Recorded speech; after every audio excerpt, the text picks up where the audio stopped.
Putin की फौज ने एक हफ्ते के ब्रेक के बाद फिर से बारूदी हमले शुरू कर दिए हैं। ट्रंप की अपील पर पुतिन एक हफ्ते के लिए रुक गए थे, लेकिन जैसे ही एक हफ्ता पूरा हुआ फिर वो यूक्रेन पर हमले तेज हो गए। रूस की राजधानी कीव समेत कई शहरों को निशाना बनाया गया। बैलिस्टिक क्रूज मिसाइलों से पुतिन की फौज यूक्रेन को टारगेट कर रही है। रूस की तरफ से नॉन स्टॉप ड्रोन अटैक हो रहे हैं। रूस इस वक्त सबसे ज्यादा यूक्रेन के पावर प्लांट्स को निशाना बना रही है। कीव और खार्किव के पावर प्लांट्स पूरी तरह से रूसी हमले में तबाह हो गए हैं। इतना ही नहीं, करीब 1,500 हाई राइज इमारतों में पावर सप्लाई ठप हो गई है।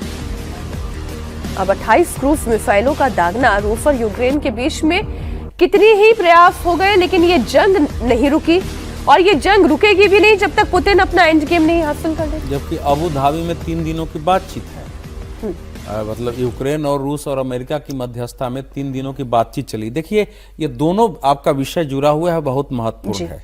ये जो न्यू पावर एक्सिस की बात पुतिन और जिनपिंग कर रहे हैं, उसका स्वरूप क्या होगा?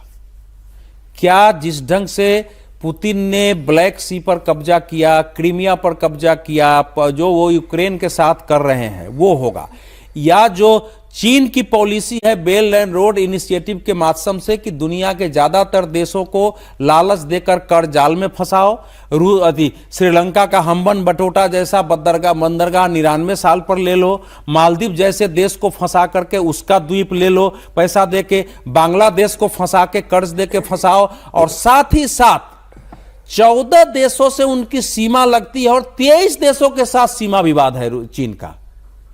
वो चाहे वो पूरा दक्षिण चीन सागर पर केवल चीन नाम है इसलिए हमारा क्षेत्र है। 2013 में इंटरनेशनल कोर्ट ऑफ जस्टिस ने फैसला दिया कि दक्षिण चीन सागर का चीन के भूगोल से कोई इतिहास में लेना देना नहीं मानता है, वहां से उनको मिलिट्री बेस हंसाना चाहिए, वहां वो अड़ा हुआ है। तो ये जो पावर एक्सिस है ना, ये दुनिया की शांति के, दुनिया की समृद्धि के और दुनिया में जो इक्वलिटी के आधार पर दुनिया में जो है देश व्यवहार करे उसके विरुद्ध होगा। कम से कम अमेरिका का एक्सिस जो है वो इससे कम डेंजरस है इस समय।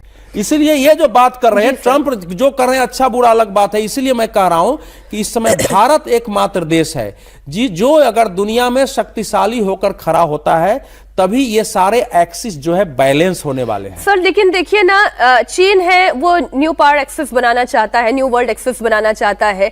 अमेरिका है नई डील करना चाहता है। भारत है अपनी डिफेंस बढ़ाना चाहता है, अपना प्रोडक्शन बढ़ाना चाहता है, अपना व्यापार बढ़ाना चाहता है। तो हमारा एक पड़ोसी है पाकिस्तान, जो हर मामले में अपनी कब्र ही खोदना चाहता है।